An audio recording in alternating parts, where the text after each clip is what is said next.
গভীর রাতে চুরি করতে আসে চোরের কাণ্ড ধরা পড়ল সিসিটিভি ক্যামেরায়। ফুলবাড়িতে একই রাতে পরপর 3টি জায়গায় চুরির ঘটনা। একটি হার্ডওয়্যারের দোকানে চুরির জন্য শাটার ভাঙার চেষ্টা করেন চোর, আর সেই দৃশ্যটি সম্পূর্ণ সিসিটিভি ক্যামেরায় রেকর্ড হয়ে যায়।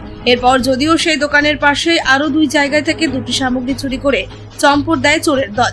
যেমন দাঁড়িয়ে থাকা টাটা এসি গাড়ির চাকা ও দোকানের পাশে লাগানো প্রায় 1 কুইন্টাল ওজনের লোহার জালি চুরি করে পালায় চোর। তবে ফুলবাড়ি এলাকায় বারবার চুরির ঘটনা ঘটেই চলেছে, যার জন্য আতঙ্কে থাকেন ফুলবাড়ি এলাকার মানুষজন। তাই এলাকাবাসীরা পুলিশের কাছে দাবি করছেন সেই চোরদের অতি দ্রুত ধরে উপযুক্ত শাস্তির ব্যবস্থা করুক পুলিশ প্রশাসন। তাহলে হয়তো ফুলবাড়ি এলাকার চোরের সংখ্যা কমবে বলে মনে করছেন অনেকেই। গতকালের চুরির ঘটনায় অভিযোগ দায়ের করেছেন স্থানীয়রা, আর সেই অভিযোগের ভিত্তিতে তদন্ত শুরু করেছেন নিউ জলপাইগুড়ি থানার police. Want luxurious interiors at affordable prices?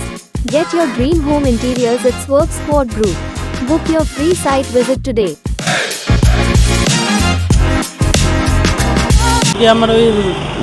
আমার ছোট হাতি গাড়ির নতুন টায়ার খুলে নিয়ে চলে গেছে। এর আগেও কয়েকবার চুরি হয়েছে। আর তারপরে আমার এই দোকানের পাশে হার্ডওয়্যার দোকান আছে, 1.5 কুইন্টালের মতন গ্রিল একটা নিয়ে চলে গেছে। তারপরে ওই শাটার ভাঙার চেষ্টা করছে, মাল নিয়ে যাতে নিতে পারেনি। আর আমার কয়েকবার চুরি হয়েছে, টায়ার অনেক কয়টা নিয়ে গেছে আমার আগে। হ্যাঁ, অনেক জায়গা থেকে নিয়ে গেছে। কালকে নতুন টায়ার আমার একটা খুলে নিয়ে গেছে, গাড়িটা লাগানো ছিল। তারপর দেখি কি নাই। কোন জায়গা থেকে? চুনাবটি, পশ্চিম ধানতলা। হ্যাঁ, পুলিশকে জানিয়েছি, উনি বললো তদন্ত করে জানাচ্ছি। এই এলাকায় কি এর আগেও চুরি হয়েছিল? অনেক কয়েকবার চুরি হয়েছে। কি চাইছেন?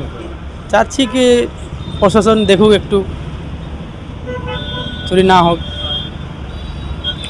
আপনার নাম? এমডি আরিফ হাসান। আপনার কি চুরি হয়েছে? আমার টায়ার চুরি হয়েছে, গাড়ি থেকে টায়ার খুলে নিয়ে গেছে, নতুন টায়ার। ধারণা গাড়ি? দারোগান গাড়ি থেকে। এই গাড়ি ছিল? টাটা এসি আছে। আর কয়েকবার আমার টায়ারের দোকান থেকে টায়ার নিয়ে গেছে।